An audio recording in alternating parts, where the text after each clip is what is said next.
Kuuntelet lähetystä Reisjärven opistoseuroista.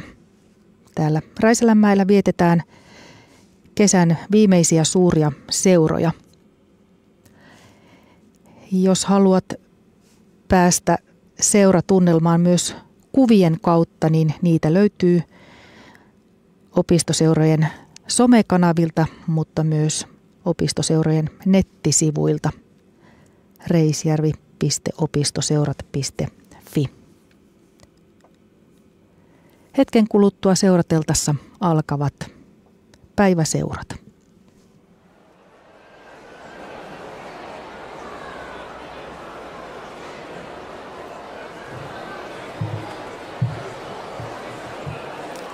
Seurat jatkuvat.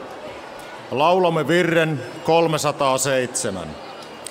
Virren jälkeen seurapuheen pitää veljemme Hannu Heinänen. Virsi 307.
Armo olkoon teille ja rauha Jumalalta meidän Isältämme ja Herralta Jeesukselta Kristukselta. Jos Jumala suo, pysähdymme sen raamatun kohdan äärelle, joka on Johanneksen ensimmäisessä epistolakirjeessä, sen 3. luvussa, ja luen luvun alusta 3 jaetta. Katsokaa, minkä kaltaisen rakkauden Isä on meille antanut, että meitä kutsutaan Jumalan lapsiksi, joita me olemmekin. Sen tähden ei maailma tunne meitä, sillä se ei tunne häntä. Rakkaani, nyt me olemme Jumalan lapsia, eikä ole vielä käynyt ilmi, mitä meistä tulee. Me tiedämme tulevamme hänen kaltaisikseen, kun hän ilmestyy, sillä me saamme nähdä hänet sellaisena kuin hän on. Ja jokainen, joka panee häneen tämän toivon, puhdistaa itsensä niin kuin hän on puhdas. Aamen. Erikoinen kirje. Ei lähettäjää, ei vastaanottajaa. Eilen jo tähän viitattiin, että kirjeen kirjoittaja olisi Johannes, joka on kaikkein tunnetuin käsitys, ja ristitytkin tähän tukeutuvat. Kirkkoisät jo 100-luvulla tulkitsivat asiaa näin. Toki on muunkinlaisia tulkintoja, mutta ne eivät välttämättä ole yhtä luotettavia ja painavia nykytutkimuksen valossa. Tämä kirje on kirjoitettu Vähän-Aasian seurakunnille kiertokirjeeksi. Ja kirjeen tarkoitus on varoittaa gnostilaisuudesta. Tämä oli vakava opillinen harha, eksytys, joka varsinkin 100-luvulla ja myöhemminkin sitten voimistui, levisi Vähän-Aasian alueella. Ja tämän kirjeen kirjoittamisen aikoina oli tuon aikaisesta Jumalan seurakunnasta irtaantunut sirpaleryhmiä, jotka lähtivät mukaan tähän gnostilaisuuden opetukseen. Harha oli siis vakava. He nimittäin opettivat, että ei Jeesus ole tullut ihmiseksi. Ei Jeesus ole ollut täällä maan päällä lihassa. No mitä se tarkoittaa käytännössä, jos näin olisi? Se tarkoittaisi sitä, että eihän tänne maailmaan olisi syntynyt syntien sovittaja ja vapahtajaa. Jos tämä pitäisi paikkansa, tämä gnostilaisten opetus, niin me pitäisimme aivan turhaan seuroja. Me olisimme edelleen synneissämme. Nämä gnostilaiset ajattelivat, että Jumala ja hengellinen maailma on hyvä, mutta ihmiset ja tämä maailma on paha. Oli tällainen voimakas jako kahteen, ja se aiheutti sitten kahdenlaisia reaktioita. Ne, jotka olivat imenneet tämän gnostilaisuuden, niin osa heistä ajatteli, että se on aivan sama, millä tavalla ihminen elää täällä maailmassa. Ihminen on synnitön. Näin he ajattelivat. Ja kuitenkin he elivät rahan perässä, epäsiveellisyydessä, maineen tavoitteluissa. Sitten toiset, jotka pyrkivät välttämään tätä maailman pahuutta, eristäytyivät tästä maailmasta ja olivat sellaisia, jotka satsasivat erityisesti terveyteen liittyviin asioihin, jopa niin, että he olivat vaarassa menettää terveytensä. Tällaisia vaihtoehtoja oli tarjolla. Panitteko merkille kirjeen sävyn? Se oli rakkauden sävyttämä, ihasteleva sävy.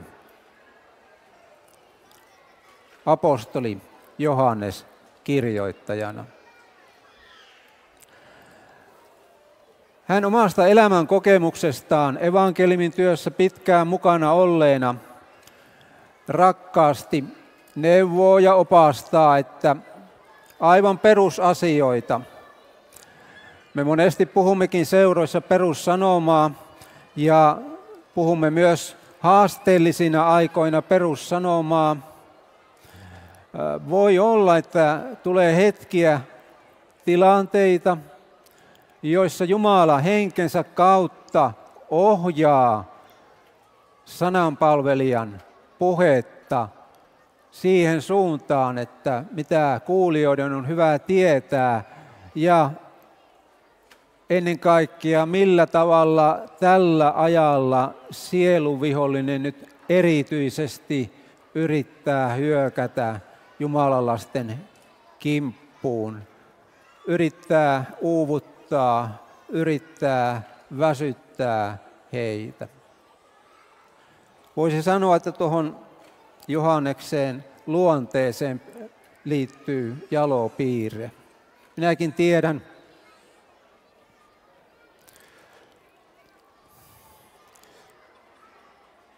kokeneita evankeliumin työntekijöitä, jotka rakkaudella osaavat puhua vaikeistakin asioista, opastaa ja neuvoa.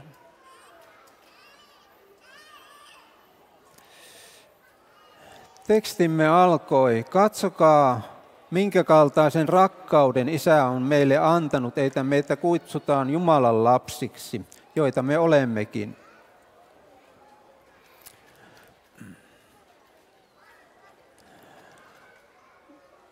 Esimerkiksi suomalaiseen yhteiskuntaan kuuluu sellainen piirre, että annetaan tarvittaessa tunnustusta, ajallista tunnustusta eri elämänalueen ihmisille, jotka ovat pitkään tehneet työtä ja omalla sektorillaan vieneet sitä eteenpäin.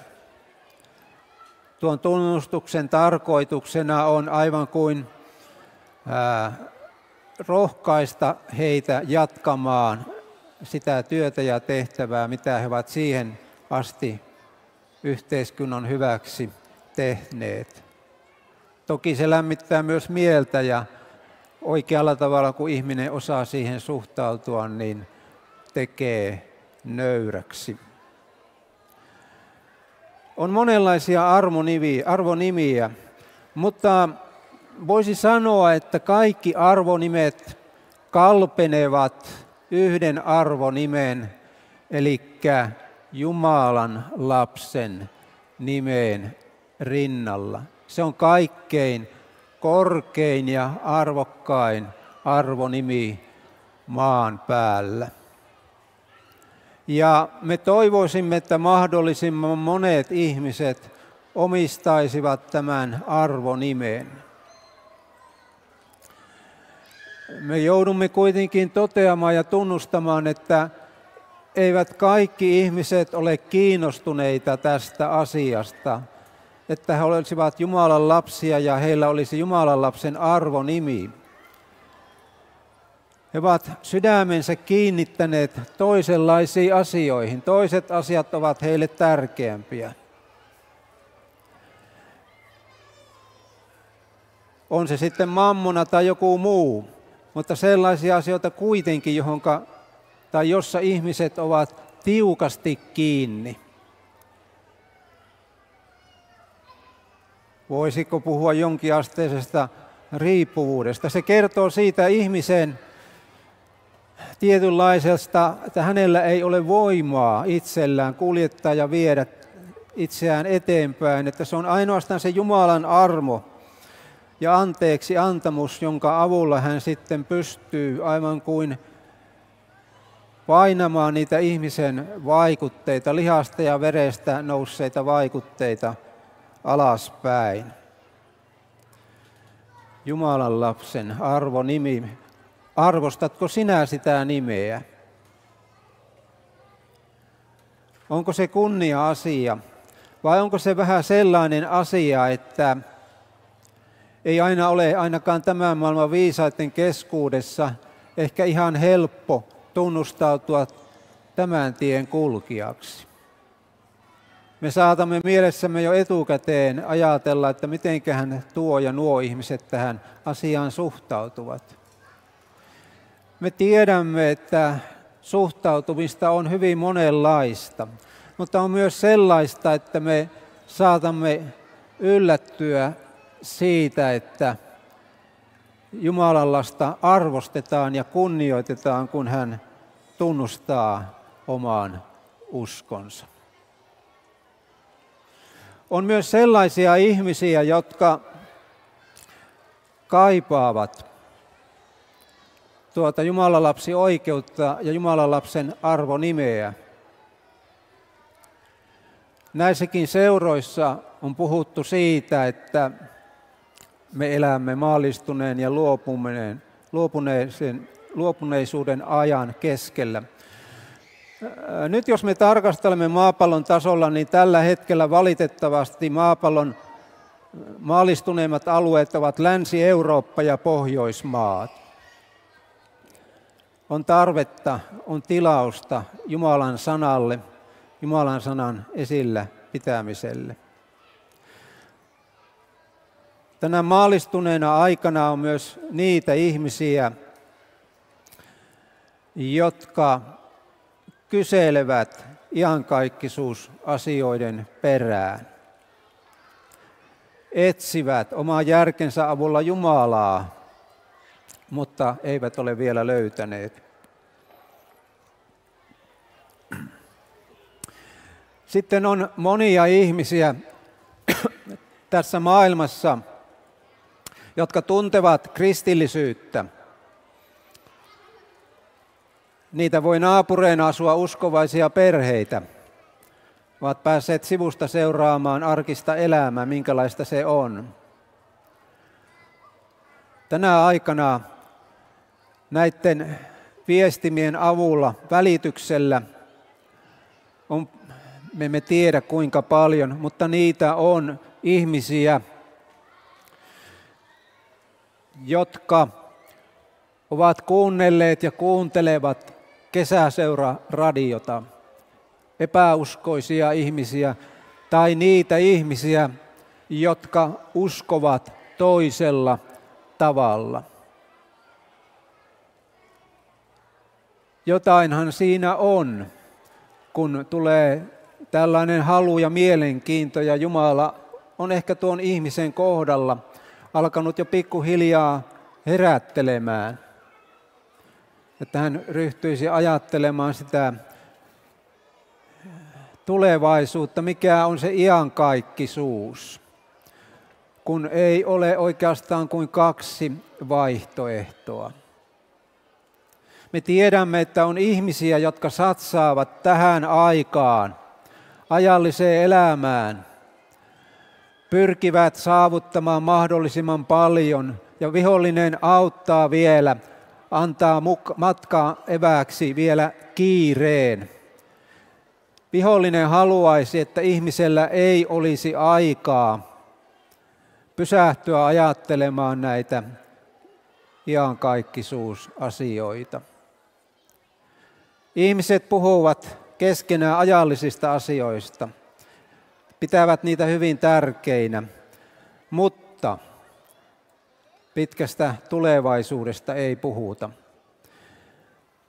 Me tiedämme, että meidänkin maassamme on sellaisia ihmisiä, jotka eivät usko iankaikkisuuteen, että on iankaikkinen elämä. He ajattelevat, että ihminen syntyy, elää aikansa ja kuolee ja elämä on siinä. Sen jälkeen ei ole mitään ja enää ei lähiomaisia sen jälkeen tavata. No, se on heidän tapansa ajatella näistä asioista, mutta me tiedämme sen, että tämä ajallinen elämä on aivan kuin silmän räpäys. Se menee nopeasti eteenpäin, ohi, vaikka nuorista saattaa tuntua, että mitä ne vanhemmat puhuu, kun niitä kuuntelee. Että minulla on kaikki suunnitelmat valmiina, miten minä toteutan tämän elämäni. Mutta Jumala on elämän lahjan antaja ja hän ottaa sen ajallaan pois. Niin kuin edellisessäkin puheessa kuulimme, että me lähdemme täältä eri-ikäisinä. Kuoleman kirjat ovat sekaisin. Sen vuoksi jokaisella ihmisellä tulisi olla henkivakuutus kunnossa, eli olla uskomassa, omistaa Jumalan lapsen arvonimeä. Sen tähden ei maailma tunne meitä, sillä se ei tunne häntä. Tämä kahtiajakoisuus on Raamatussa aivan kuin punainen lanka. On Jumalan lapset ja sieluvihollisen lapset. Ei ole useampia vaihtoehtoja, on vain kaksi joukkoa. Jumala on tämän kirjoittanut tänne omaan sanaansa. Ei ole, niin kuin joskus käydään keskustelua esimerkiksi nuorten kanssa, kun sieluvihollinen on saanut tappioita aikaan, käydään sieluhoidollisia keskusteluja, niin saattaa olla tällainen käsitys, että on 3 joukkoa. Ja on se uskovaisten joukko, sitten on se vähän väljemmin uskovat, harmaalla alueella liikkuva porukka, että nekin pääsee taivaaseen, ja sitten on 3. joukko, joka joutuu kadotuksen vaivaan, mutta vain yhdellä tavalla uskomalla me joudumme sanomaan, tullaan autuaaksi. Maailma ei siis tunne, se jää vieraaksi. Ei ihminen voi oman järkensä ja ymmärryksen kautta ymmärtää näitä uskomisen asioita. Kun Jumalan pyhä henki saa johtaa Jumalan lapsen sydäntä, niin sitä mielellään kuuntelee, mikä on se taivaallisen Isän tahto, Jumalan tahto, ja ahkeroi elää sen mukaan. Mutta sitten saattaa olla sillä tavalla, että sellainen ihminen, jonka sydämessä sieluvihollinen on onnistunut laajentamaan tuota sydäntä, niin hänen puheenpartensa saattaa alkaa muuttumaan. Hän saattaa alkaa puhua, että kun tämä on käskyjä ja kieltoja, ei tuommoisessa joukossa jaksa elää ja olla. No jos sinä Jumalan lapsi ajattelet, koetko sinä, että on käskyjä ja kieltoja? Mistä se tällainen puhe nousee? Se nousee siitä, että on annettu ylivalta ihmisymmärrykselle ja turmentuneelle luonnolle ja unohdettu tai painettu pyhä hengen vaikutus ja neuvot taka-alalle. Ei halutakaan enää elää Jumalan tahdon, vaan ihmisen tahdon mukaisesti. Näin se vain on. Mitä siellä sydämessä on, niin se suu puhuu sitten ulos. Tämä, että maailma ei tunne teitä, oikeastaan tämä on jo ensimmäisen kerran näkyvissä Raamatun alkulehdillä. Ja hyvä puu tuottaa hyvät hedelmät ja huono puu huonot hedelmät. Jumalan lasten elämä on aivan toisenlaista elämää kuin tämän maailman ihmisten elämä. Se näkyy hedelmistäkin. Rakkaani, nyt me olemme Jumalan lapsia, eikä ole vielä käynyt ilmi, mitä meistä tulee. Me tiedämme tulevamme hänen kaltaisikseen, kun hän ilmestyy, sillä me saamme nähdä hänet sellaisena kuin hän on.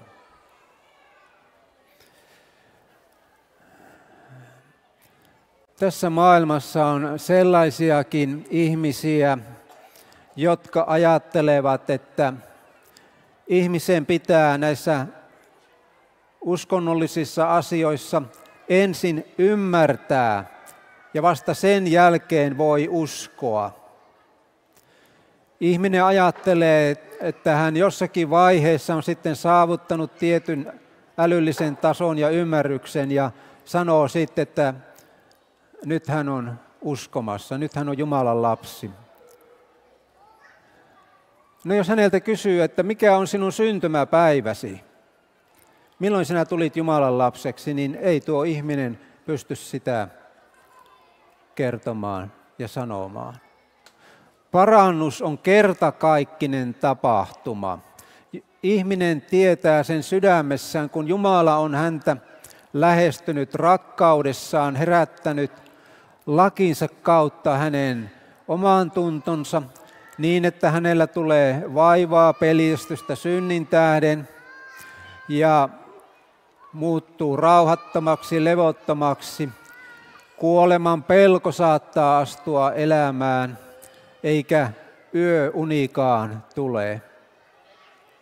Se ei ole mieluisa tilanne, mutta se on viime kädessä kuitenkin Jumalan rakkautta. Ja Jumala toivoisi, että ihminen nöyrtyisi hänen väkevän kätensä alle ja ottaisi tuon armotarjouksen vastaan. Meillä ihmisillä ei ole siihen omalta puolelta voimaa, vaan uskovainen kilvoittelijakin joutuu pyytämään Jumalalta voimaa, että jaksaa hoitaa oman tunnon taloutta, mutta erityisesti epäuskoinen ihminen, että hän jaksaisi nöyrtyä epäuskosta parannuksen askelille. Ja ne, jotka ovat vilpittömiä etsijöitä, niin se Jumala opastaa heidät sitten Jumalan valtakunnan portille ja Jumalan lapset auttavat sitten sisäpuolelle asukkaaksi. Se on muuten sellainen asia, että se synnyttää iloa. Ensinnäkin tuon ihmisen sydämessä, joka ottaa evankeliumin vastaan. Sitten Jumalan lapset iloitsevat siitä. Ja kolmas ilon paikka on taivas. Enkelitkin iloitsevat yhdestä ihmisestä, joka kääntyy. Jumalan lapsi on autuas ja onniteltava ihminen. Me olemme matkalla kohti parempaa tulevaisuutta, eli kunnian taivasta.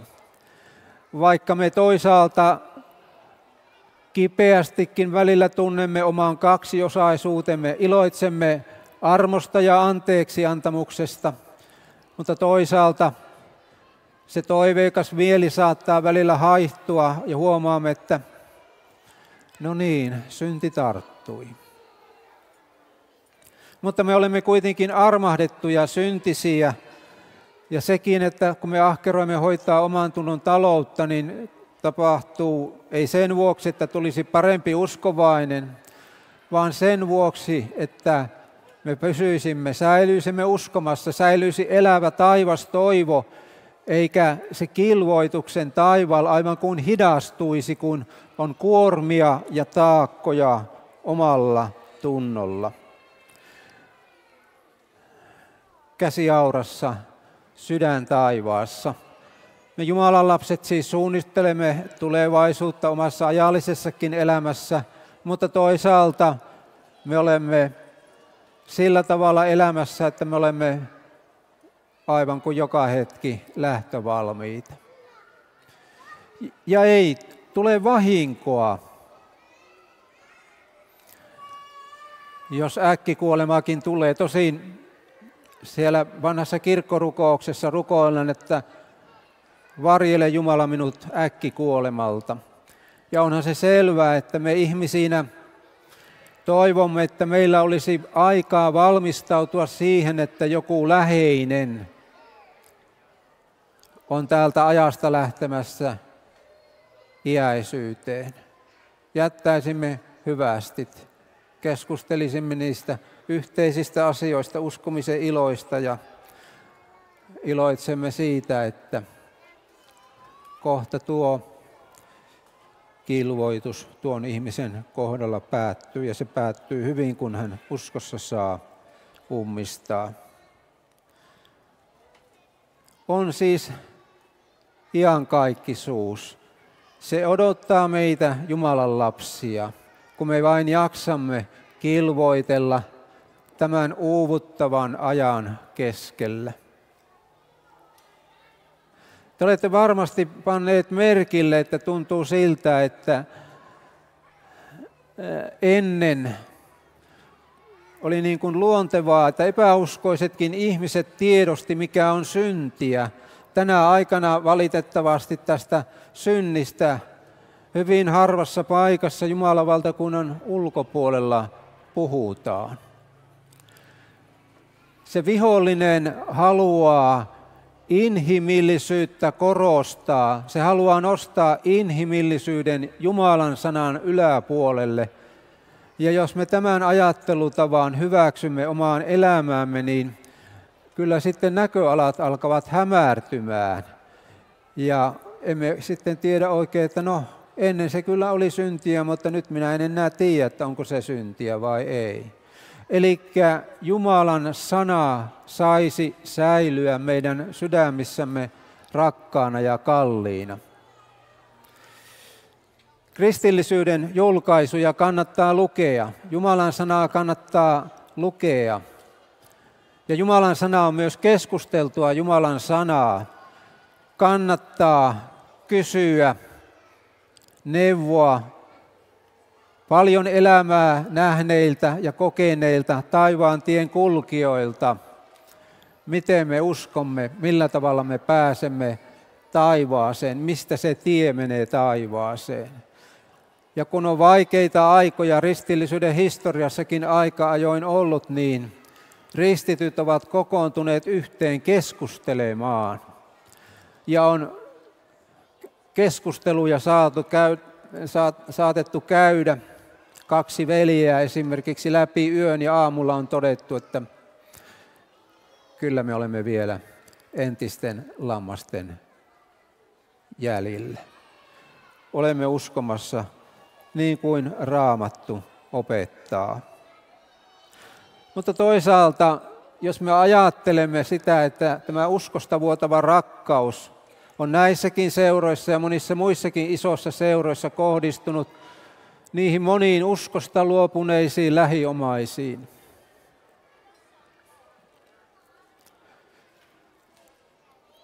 Että Jumala heitä vielä muistaisi, vetäisi puoleensa.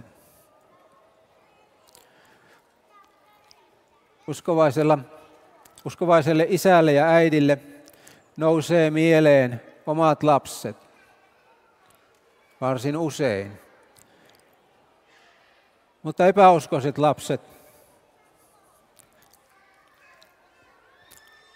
nousevat vielä useammin. Ne ovat joka päivä mielessä ja rukouksen kohteena. Jos näitäkin seuroja sattuu kuuntelemaan joku uskovaisen kodin nuori, ajattelepa, sinuakin vielä muistetaan rukouksenkin voimalla. Sinua ei ole unohdettu, ei ole vielä liian myöhäistä. Rukoile, käänny nöyrästi Jumalan puoleen, että hän antaisi sinulle etsikon ajan ja että sinä saisit palaamisen armon takaisin Jumalan valtakuntaan. Joku saattaa sitten kuulijoista mielessään kysyä, että kun sillä iankaikkisuudella on alku, mutta ei loppua, niin eikö siellä taivaassa kyllästy olemaan? Kyllä me saamme yksinkertaisesti ja lapsenomaisesti ajatella, että siellä on niin paljon ihmeteltävää ja katseltavaa, että siellä ei Jumalan lapsi kyllästy.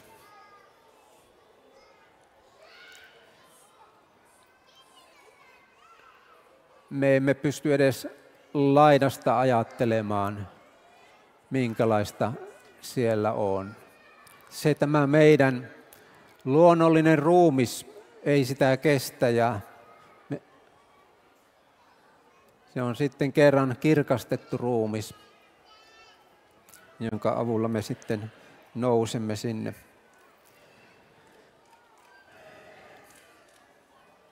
Silloin me näemme taivaallisen Isän. Kukaan täällä maan päällä ei ole suoraan kasvoista kasvoihin katsellut Jumalaa, vaan Jumala on ilmestynyt eri tavalla. Eilen muisteltiin sitä Moosekselle palavassa pensaassa, toisaalta hän myös Siinain-vuoren jylyssä ja pauhinassa lähestyi Moosesta. Ja aivan kuin takapäin hän sai sitten eräässä tilanteessa seurata. Juutalaisuudessa aikanaan ajateltiin, että jos ihminen näkee Jumalan kasvot, niin ihminen on kuoleman vaarassa. Kerran koittaa se, että me saamme nähdä hänet, Isän ja Pojan ja monet rakkaat. Siellä on evankeliumien mukaan jokaisesta maanosasta, jokaisesta kansasta, jokaisesta kieliryhmästä, jokaisesta ihonväristä edustettuna Jumalan lapsia. Niitä on niin paljon siellä oikealla puolella, että lahjakkain matemaatikkokaan ei pysty laskemaan heidän lukumääräänsä kerran viimeisenä päivänä. Mutta valitettavan paljon on sitten siellä toisella puolella olevia, jotka kuuntelevat sielunvihollisen ääntä ja ovat kuunnelleet ja kulkeneet hänen talutusnuorassaan. Siellä on varmasti monia niitä, joita Jumala on jossakin elämänvaiheessa lähestynyt, herättänyt lakinsa kautta heidän oman tunnon, antanut etsikon ajan, mutta ihminen on siirtänyt sitä asiaa, eikä ole ottanut evankeliumia vastaan. Ja kun ihminen on lihaa, niin ei Jumala puhuttele häntä iankaikkisesti. Voi olla, että kuluu vuosia ja vuosia ja Jumala seuraavan kerran on häntä puhutellut. Ja voi olla, että hän on jälleen hylännyt sen armotarjouksen. Elikkä ei se Jumala ketään sitten väkisin vie taivaaseen, vaan hän on antanut ihmisen valittavaksi elämäntie tai kuolemantie, ja hän neuvoo Jeesus sanassaan, että valitse elämä ja valitse elämän tie. Ja jokainen, joka panee hänen tämän toivon, puhdistaa itsensä niin kuin hän on puhdas.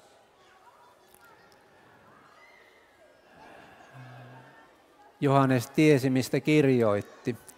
Jumalan lapsen elämään kuuluu kilvoitus, taistelu syntiä vastaan. Ja kun on halu päästä taivaaseen, niin haluaa pitää kiinni uskon käsivarrella tästä uskon lahjasta.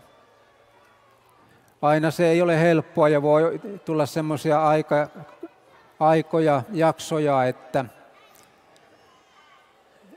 ei jaksa puhua asioistaan, mutta sitten Jumala voi antaa sellaisen erityisen ajan, jolloin saa puhua oman tunnon asioista ja kuormastaan.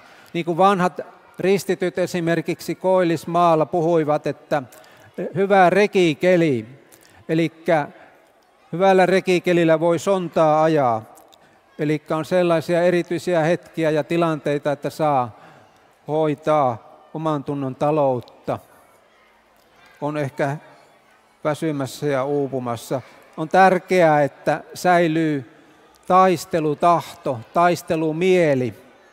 Sieluvihollinen haluaisi, että nuorinkin ote evankeliumin matkasauvasta irtoaisi. Rukoile Jumalaa, että hän osoittaa sinulle. Jumala muuten henkensäkin kautta osoittaa kenelle sinä voit puhua oman tunnon asioista. Jos on muuttanut toiselle paikkakunnalle esimerkiksi, niin se Jumala sieltä voi osoittaa saattomiehiä, niin kuin Sakarian kirjassa puhutaan siinä, että minä annan sinulle muutamia tästä saattamaan sinua. Eli edellytyksenä oli se, että haluaa ylipappi Joosua kilvoitella Jumalan lapsena. On taivas toivo, niin haluaa kuitenkin, että kyllä minä haluan säilyä uskomassa, haluan kerran päästä taivaaseen, mutta minä olen heikko. En minä voi luottaa omiin voimiin. Minä tarvitsen kokonaisen Jumalan varjeluksen, johdatuksen, armoneuvot tälle kilvoituksen matkalle, että minä säilyisin voitolla. Tämä Jumalan valtakunta on tuollainen sairaala. Täällä hoidetaan syntisairauksia, joukkosidontapaikka armolla ja totuudella. Evankeliumi on ihmeellinen voima ja lääke. Ja me tänäkin päivänä, tälläkin hetkellä, näissäkin seuroissa, sinä veljeni ja sisareni, olitpa minkälaisella paikalla tahansa, niin sinulla on tälläkin hetkellä lupa ja oikeus uskoa Jeesuksen nimessä ja veressä kaikki synnit anteeksi, aivan rauhaan, vapauteen ja iloon saakka. Ja kun me tällä tavalla uskomme, niin me pääsemme kuin pääsemmekin kerran taivaaseen. Turvallista kotimatkaa teille taivaan tien kulkijat. Sanomme Jeesuksen nimeen. Aamen. Ja minäkin haluan kysyä, että saanko uskoa omat synnit anteeksi. Haluan uskoa teidän kanssanne.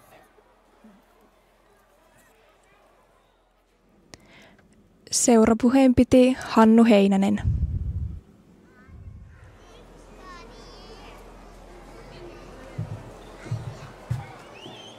Laulamme virren 202. Virren jälkeen seurapuheen pitää veljemme Heikki Vänttilä. Virsi 202.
kolmiyhteisen Jumalan, Isän, Pojan ja Pyhän Hengen nimeen, edelleen luottaen Jumalan lupaukseen, että hän tahtonsa jälkeen tahtoisi lapsiansa ruokkia elämän leivällä ja virvoittaa sydämiämme armokasteella.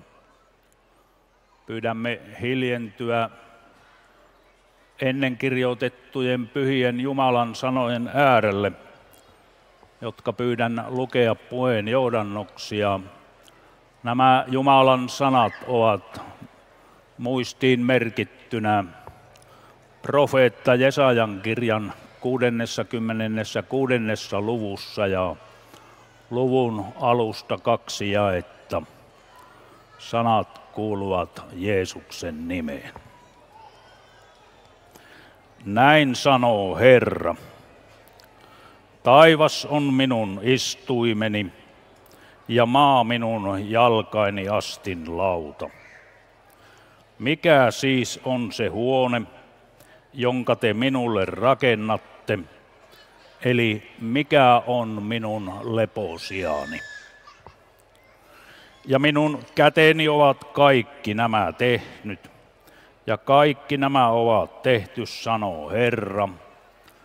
Mutta minä katson sen puoleen, joka raadollinen ja särjetyllä hengellä on, ja joka vapisee minun sanani edessä. Aamen.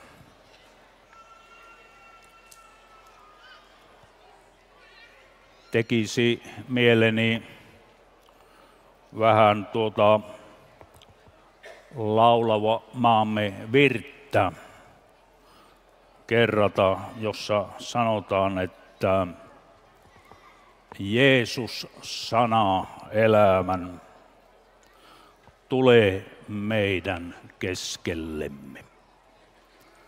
Mehän Jumalan lapsina tahdomme uskoa niin, että kun me kokoonnumme Jumalan sanan äärelle, niin se elämän Herra Jeesus Kristus on meidän keskellämme. Ja hän on se, joka, niin kuin sanotaan, että soisit tule syttyvän, sytytä siis sydämemme. Ja anna voimaa sanastasi ja siunaa läsnäolollasi. Eikös me näin tunneta Jumalan lapsina, että Jumala antaa sanastansa meille voimaa ja Jumalan siunaus ja läsnäolo me saamme tuntea siinä, kun me kuulemme elävää Jumalan sanaa. Ja sitten sanotaan, että tiedät mitä varten me taaskin tänne kokoonnuimme. Sitä on puhuttu täällä jo monessa otteessa, että mikä on se tarkoitus, että me Jumalan lapsina täällä yhdellä koolla olemme. Nälkään nääntyy sielumme, jos et auta Jeesuksemme. Kun me sanaa viljelemme, sinut saamme leiväksemme. Jumalan sana on se elämän leipä, Jumalan elävä evankeliumi, jota me Jumalan lapsina tahdomme viljellä. Jumalan sanaa täällä kuullessamme ja oppiessamme. Pyhä läsnäolosi Jeesus meidän muista anna. Taivaalliset lahjasi astiaamme halpaan kanna. Niin kuin soisit puhuvamme, ohjaa meidän puheita.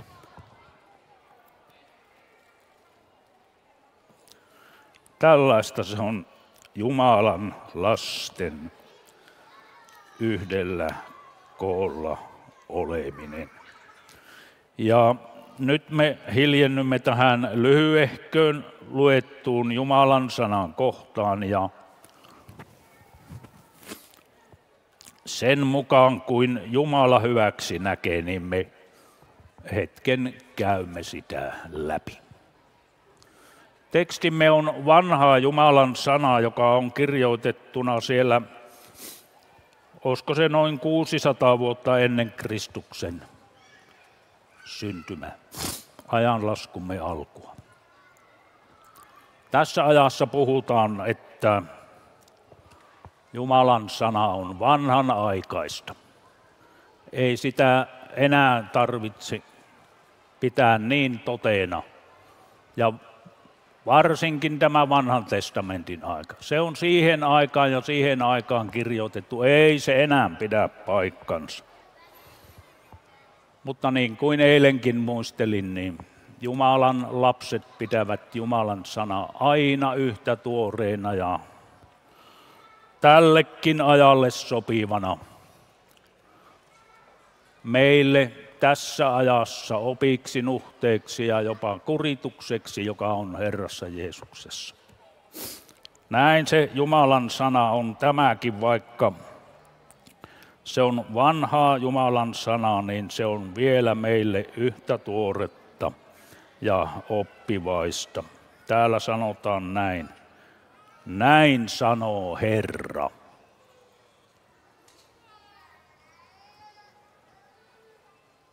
Jumalan sana puhuu paljon. Profeetalliset kirjat, vanhan testamentin tekstit. Näin puhuu Herra. Jumala ilmoitti näin. Herran henki tuli luokseni. Puhuuko se Jumala tässä ajassa? Voidaanko me tässä ajassa sanoa, että näin sanoo Herra? Puhuuko se Jumala tässä ajassa? Kyllä se Jumala puhuu tässä ajassa lastensa kautta. Täällä on paljon puhuttu Jumalan sanaa. Ja puhutaan edelleen, jos Jumala suo, tänään ja huomenna. Ja me on kesäseuroja, isoja seuroja ja pienempiäkin seuroja saaneet olla viettämässä. Siellä Jumala on henkensä kautta puhunut. Me yksittäisinä Jumalan lapsina puhuttelemme ystäviämme, läheisiämme, sellaisiakin, jotka eivät ole tästä armosta osallisena. Monesti me ajattelemme ja pelkäämmekin, että osaanko minä puhua. Osaanko minä oikeilla sanoilla lähestyä rakasta ystävää. Se on Jumalan puhetta sinun kauttasi. Kyllä se Jumala tässäkin ajassa tahtoo puhua ja ilmoittaa oman tahtonsa. Sitten tässä sanotaan näin. Taivas on minun istuimeni ja maa minun jalkaini astinlauta. Mikä siis on se huone, jonka te minulle rakennatte? Eli mikä on minun leposiani? Että missä se Jumala asuu?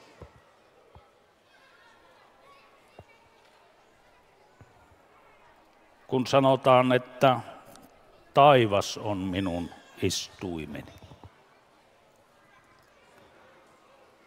Jumala asuu taivaassa. Senhän me Jumalan lapsina uskon kautta näemme ja ymmärrämme. Mutta Jumala asuu myös Jumalan lasten täällä armon taivaassa, Jumalan lasten keskellä, täällä maan päällä, niin kuin tässä sanotaan, että maa on minun jalkaini astin lauta. Me muistamme sieltä syntiin lankeemuksesta, kun ensimmäinen ihmispari lankesi syntiin. Siitäkin on taittu täällä jo puhua. Kun se Jumala puhutteli sitten Aadamia ja Eevaa, niin siellä sanotaan, että he kuulivat, kuin Jumala käyskenteli paratiisissa. Ei se Jumala sieltä taivaasta ilmoittanut ja kysynyt Aadamilta, että Aadam, Aadam, kussas olet? Vaan se laskeutui alas maan päälle, jalkain päälle, käyskenteli paratiisissa ja etsi Aadamia. Ja sieltä asti se on tämä Jumalan sana. Jumalan asuinsija ollut täällä maan päällä, kun hän lupauksen sanan ensimmäiselle ihmisparille ilmoitti. Vaimon siemenestä on syntyä se, joka rikki polkee käärmeen pää. Siellä Aadam ja Eeva puhuttelivat ja opettivat poikiansa, mikä Jumalan tahto on. Kain uhrasi Jumalalle virheettömän karitsan, uhrin. Uskon silmin hän sai katsella sitä, että kerran on Jumalan lupaus, minkä hän on antanut täyttyä. Ja isä ja äiti oli opettanut.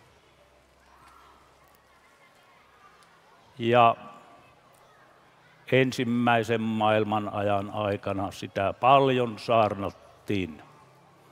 Jumalan henki kulki jalkain päällä maan päällä. Ja toisella maailman ajalla se jatkui. Vanhan testamentin ajalla, josta eilen muistelin, ja tänä aamuna on muisteltu, kuinka siellä nämä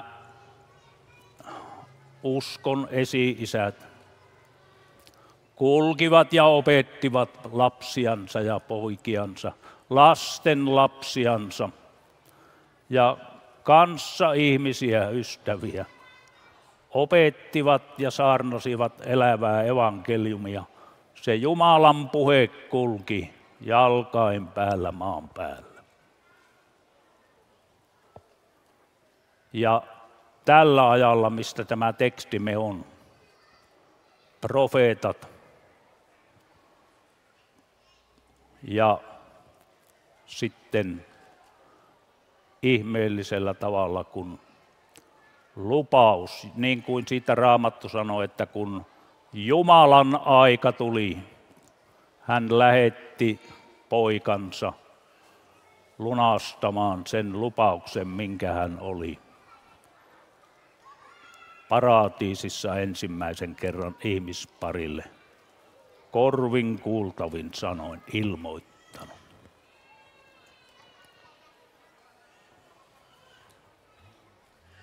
Se oli kyllä jo sovittuna siellä ennen kuin maailmalle perustusta oli laskettu. Isän ja pojan keskustelussa. Ja niin se on kulkenut ihmeellisiä teitä, josta eilenkin muistelin, kuinka jo Abraham ja Jaakobkin sai katsella, että kuinka se siemen leviää itään, länteen, etelään ja pohjoiseen. Ja niin se on ihmeellisiä Jumalan teitä tullut tänne isiemmekin maahan. Ja me tässä ajassa vielä saamme vapaasti saarnata Jumalan evankeliumia. Jumalan lasten ennen uskoneiden voimaksi ja vielä kutsuvana evankeliumina niille, jotka ulkopuolella ovat. Eikö se ole, rakkaat veljet ja sisaret, kallis asia, että me saamme vapaasti saarnata elävää evankeliumia vielä tässä ajassa.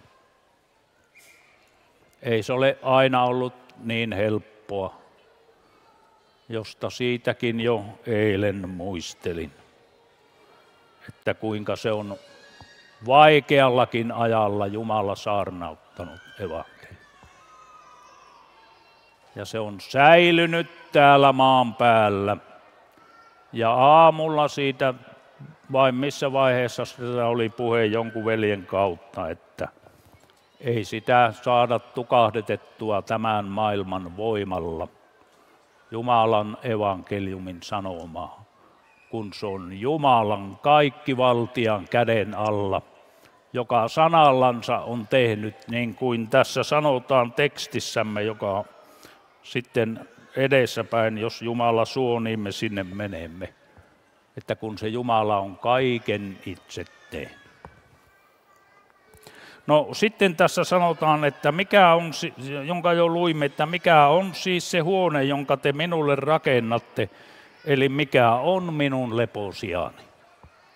No missä se Jumala sitten asuu täällä maan päällä, kun me jo sitä muistelimme, että se Jumalan sana kulkee täällä maan päällä ja se on kulkenut jo maailman alusta asti.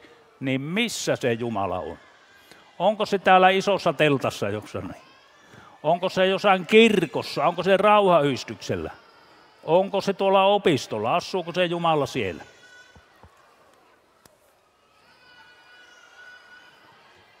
Ei se, niin kuin tässä sanotaan, on viittaus tuonne apostolien tekoraamattuun, 8. lukuun, kun se nyt oli, niin jos eikö 7. luku se taitaa olla, niin minä en rupea sitä hakemaan tuolta, kun se saattaa kestää kauan aikaa ja minä en sitä löydäkään. Niin. Mutta minä vapaasti muistelen sitä, että kun se Stefanus oli siellä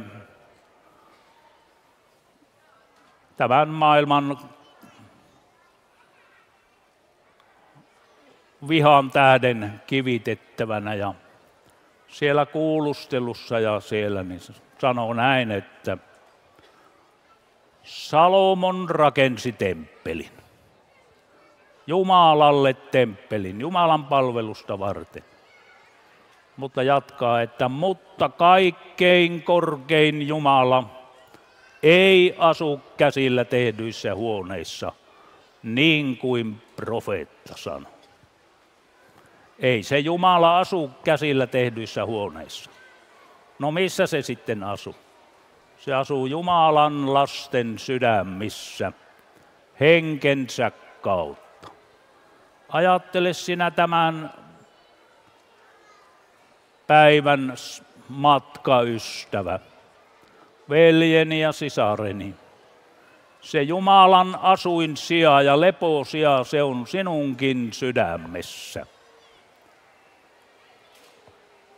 Tuntuuko se siellä arjen kiusojen keskellä, siellä tämän maailman keskellä, kun jokainen omalla vartiopaikalla tekee sitä tehtävää, minkä Jumala on meille suonut ja antanut, niin tuntuuko se siltä, että se Jumala asuu minun sydämessä? Se on Jumalan leposija ja asuinsija.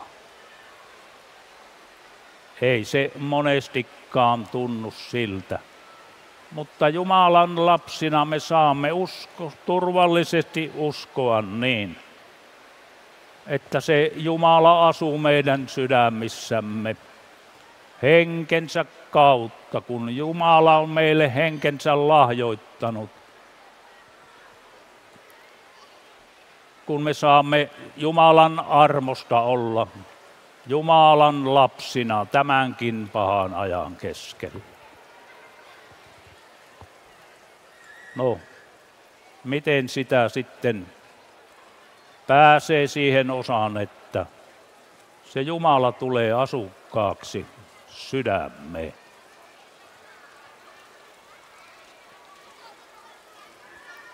Se Luther opettaa, jos minä vapaasti sitä muistelen ja Jumala muistia antaa, niin Luther sanoo näin, että ensinnäkin se Jumala herättää ihmistä monella tavalla, monella muodolla. Mutta sanoo, että se vanhurskauttaa vain yhdellä tavalla. Ja sanoo, että Jumala on asettanut saarnaviran ja evankeliumin. Ja jossa hän pyhän hengen kautta vaikuttaa uskon, missä ja milloin tahtoo niissä, jotka kuulevat evankeliumin sana. Ja sanoo, että siksipä minä olen aina opettanut, että ensiksi ja ennen kaikkea tulee käsillä olla pyhä evankeliumi. Korvin kuultavalla tavalla. Ja se pitää käsittää korvin, mikäli pyhän hengen päästä sydämeen, jossa se synnyttää ja vaikuttaa uskon. Siis evankeliumin saarnan kautta. Ja Jumala lahjoittaa pyhän hengen, niin kuin täällä veljen kautta kuulimme siitä Korneliuksen parannuksesta, kuinka kaikki saavat pyhän hengen, jotka kuulivat Jumalan. Se Jumala lahjoittaa pyhän hengen evankeliumin saarnatussa evankeliumissa niille, jotka uskovat evankeliumin. Mutta Jumalahan on antanut pyhän hengen syntymälahjana jo kaikille ihmisille. Sen lunastustyön kautta, jonka elämän Herra Jeesus Kristus on suorittanut. Kaikki syntyvät pyhästä hengestä osallisina. Kaikki ihmiset jo pyhä sikiämisestä asti. Nekin, jotka tämän maailman itsekkään ja pahan maailman ajan keskellä eivät saa edes syntyä tähän aikaan, vaan otetaan jo pois ennen kuin ehtivät syntyä. Ne ovat lunastusarmosta osallisia. Ja he ovat kerran siitä joukossa, josta taittiin päivällä kans puhua, josta Johannes sai katsella, että siellä oli niin paljon väkeä, ettei kenkään tainnut lukea. Kyllä sinä tämän päivän matkaystävä saat luottaa siihen, että Jumala asuu sinun sydämessäsi henkensä kautta. Ja se on Jumalan puhetta, kun sinä siellä arkielämän keskellä rakkaita läheisiä opetat. Äitinä ja isänä, mummuna ja pappana, setänä ja tätinä,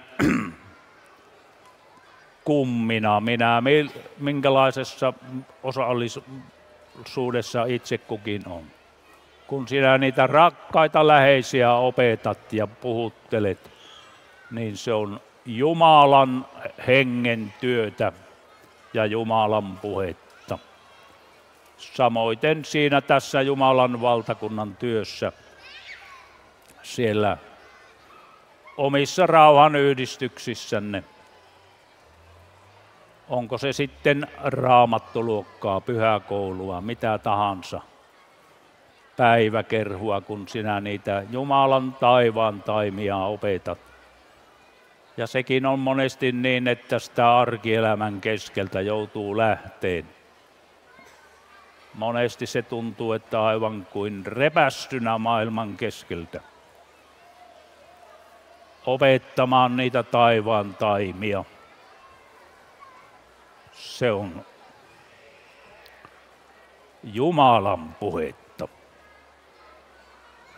Sitten tässä sanotaan näin, että ja minun käteeni on kaikki nämä tehnyt, ja kaikki nämä ovat tehty, sanoo Herra. Siis Jumala on henkensä tai sanansa kautta luonut kaiken maailman, niin kuin sitä on jo monesti täällä muisteltu. Minun käteeni ovat kaikki nämä tehnyt. Sitä on tässä ajassa tutkittu ja yritetty selvittää, että miten se tämä maailma on syntynyt ja miten se on lähtenyt alkuun. Ja onhan ne mielestään aika lähellekin päässyt, mutta se on pikkusen vaille jäänyt sitä alkuräjähystä.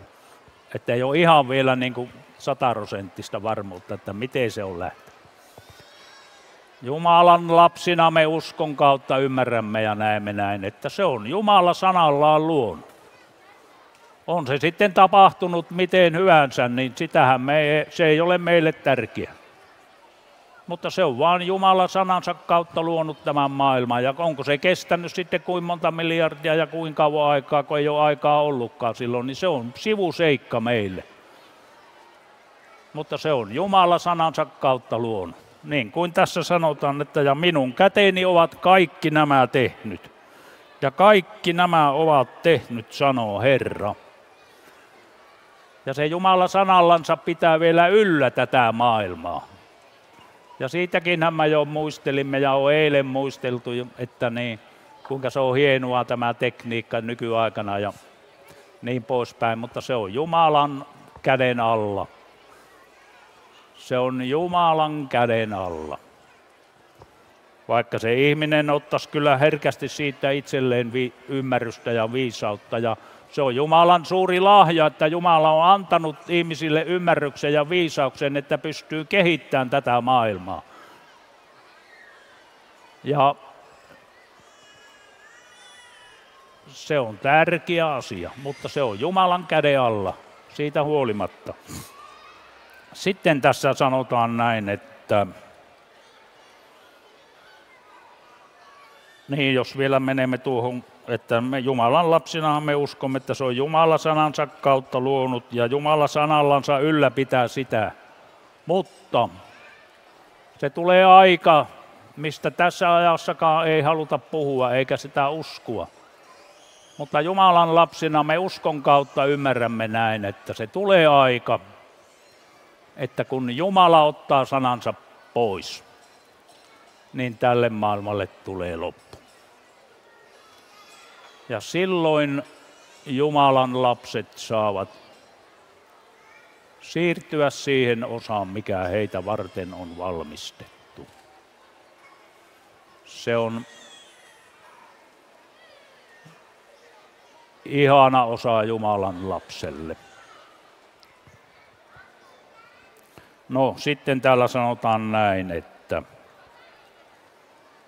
mutta minä katson sen puoleen, joka raadollinen ja särjetyllä hengellä on. Ja joka vapisee minun sanani edessä.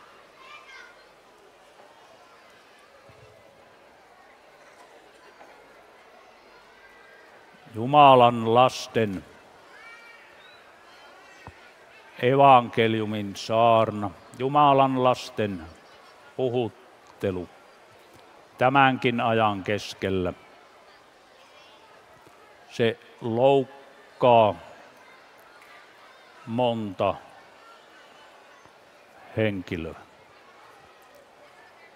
Jumalan sanan saarnaan kuuluu sekä laki että evankeliumi.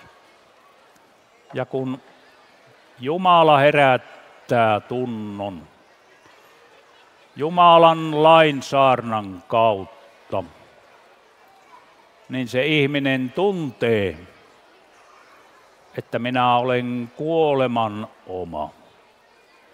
Minä en ansaitse armoa Jumalan edessä. mutta se on Jumalan työ, että Jumala herättää tunnon. Mutta ei se Jumala jätä siihen tilanteeseen, että peljätyllä sydämellä vapisee Jumalan lainsaarnan alla, että pitäisi syvemmästi ja syvemmästi olla katumusta. Ei Jumala jätä siihen tilaan, ei. Mutta kun Jumalan valtakunnan saarnaan kuuluu evankeliumin sana, niin kuin tässä sanotaan, että minä katson sen puoleen, joka on raadollinen ja särjetyllä hengellä. Se Jumala evankeliumin sanassa vapauttaa lain ja kuolemankin alta. Se Jumalan lasten evankeliumin saarna on niin voimakas, niin kuin siitä eilenkin minä muistelin. Se Lutherin sana, mutta emme siihen nyt lähde sen enempää. Näin se on se Jumalan, se ei jätä särjetyllä ja raadollisella hengellä ollutta, niin kuin se sanoo tuolla Jesajas profeetta, onko se sitten 34. luvussa vai missäkähän se oli, jos minä nyt äkkiä koitan sen hakia, mutta en minä sitä löydä, niin minä en sitä lähde hakemaan, niin kun sanotaan siellä näin jotenkin, että suitsevaista kynttilää ei hän tahdo sammuttaa ja niin ei nyt tule mieleen mitä siellä sanotaan, mutta se Jumalan sana lupaa, että se ei hylkää raadollista eikä ihmistä, vaan hän katsoo sen puoleen, joka vapisee minun sanani edessä. Se Jumalan lain saarna, se on niin voimakasta, että se herättää synnin tunnon, kun Jumala tahtoo sen. Kun se Jumalan vaativa laki, se on niin vaativa, että se vaatii täydellisyyttä ja ihmisinä me emme siihen pysty. On vain yksi, joka on Jumalan vaativan lain pystynyt täyttämään. Se on elämän Herra Jeesus Kristus.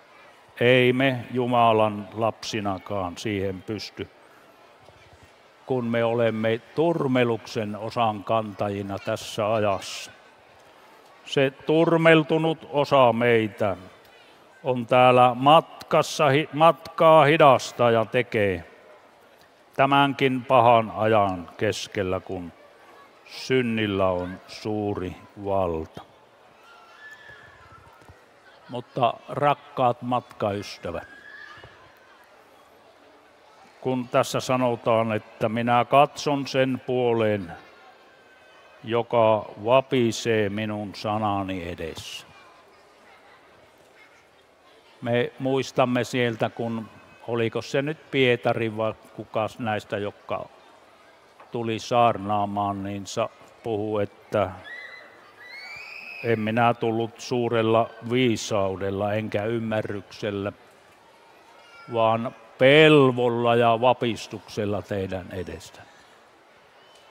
Ja kyllä se, kuulkaa, monesti tuntuu siltä, että kun Jumalan valtakunnan elävää evankeliumia saa saarnata ja julistaa, niin se monesti pelottaa ja vapisuttaa. Mutta on se turvallista niin, että Jumala on luvannut heikonkin palvelijan kautta ravita laumaansa ja lapsiansa. Niin ei sitä tarvitsisi peljätä. Mutta kun se vanha osa, niin kuin tuossa virressä sanotaan, Jos minä vielä äkkiä katson, niin siinä sanotaan näin, että täällä viimeisessä säkeistössä, että auta, ettei saatana pääse meidän keskellemme. Enkeleittes joukolla saara meidän huone. Kyllä se monesti tuntuu, että se sielun vihollinen on tälläkin paikalla lähellä. Mutta niin kuin siinä sanottiin, että enkeleittes joukolla saara meidän huoneemme.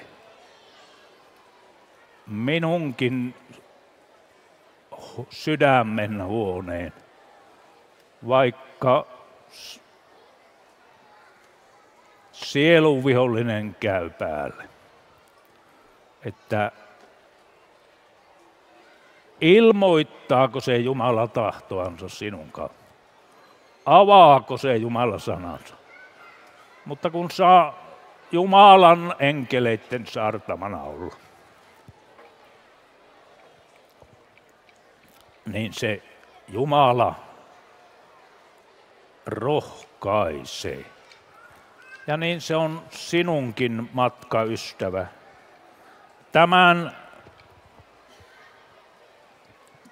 iltapäivähetken, jos näin sanomme, sanan kuuli.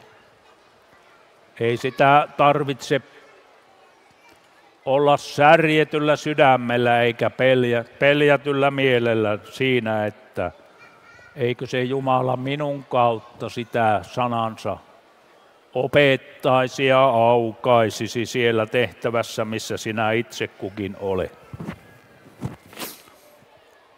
Ole sinä vapaalla mielellä. Kyllä se Jumala tahtonsa jälkeen tahtoo ruokkia niitä läheisiä rakkaita, joita sinä tahdot Jumalan suurella rakkaudella opettaa. Sehän on aivan niin kuin luonnollisessakin perheessä. Jos lapsi kaipaa ruokaa, niin kyllä se äiti ja isä, kyllä se heidän tahtoon, että antaa lapsilleen ravintoa, antaa lapsilleen virvoitusta, niin kyllä se Jumalakin tahtoo sen määräosan, minkä hän yksin tietää ja näkee tarpeelliseksi, niin palvelijansa kautta ruokkia laumaan. Siksi tälläkin armon siunatulla hetkellä, rakas sanan kuulijani, älä sinä vaivaa sydäntäsi. Älä ole pelhon ja murheen alla omasta heikkoudestasi, vaan nosta katseesi elämän Herraan Jeesukseen Kristukseen, joka on täydellisen lunastuksen suorittanut sinunkin edestäsi. Ylennä sydämesi uskomaan synnit, epäilykset ja murheet anteeksi. Herran Jeesuksen nimessä ja kalliissa sovintoveressä, aivan rauhaan, vapauteen ja ilon saakka Jeesuksen nimessä ja veressä on Jeesuksen nimessä ja veressä on synnit anteeksi Jeesuksen. Jeesuksen nimessä ja veressä veljet ja sisaret. Synnit on anteeksi, lupaa uskoa. Rauhaan, vapauteen ja ilon saakka. Ja näin kun me uskomme, niin me kerran pääsemme siihen osaan, jonka Jumala on pojassaan Jeesuksessa Kristuksessa meille valmistanut. Ja omakin sydämeni kaipaa elävää evankeliumia. Sitä niin monesti epäilee Jumalan lupauksista. Saanko minä uskoa omat synnit ja heikkoudet anteeksi?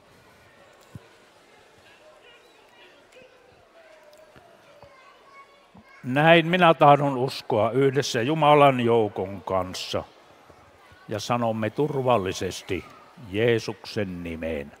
Aamen. Seurapuheen piti Heikki Vänttila.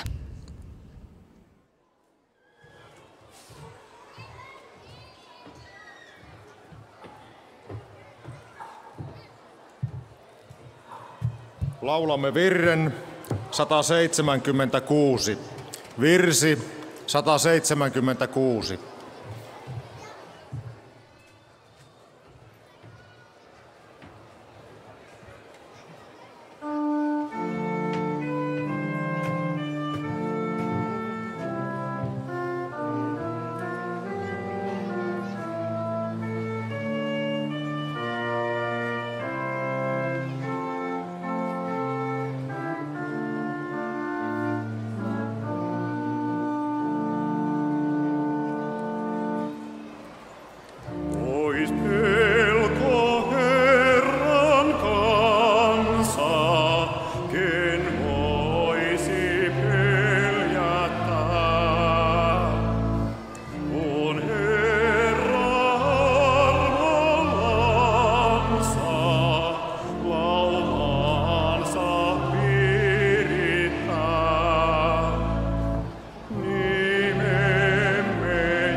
Seurat päättyivät virteen 176.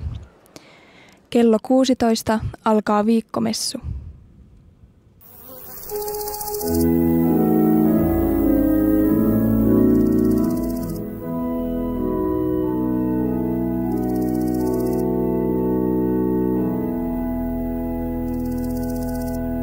Kesäseuraradio.fi.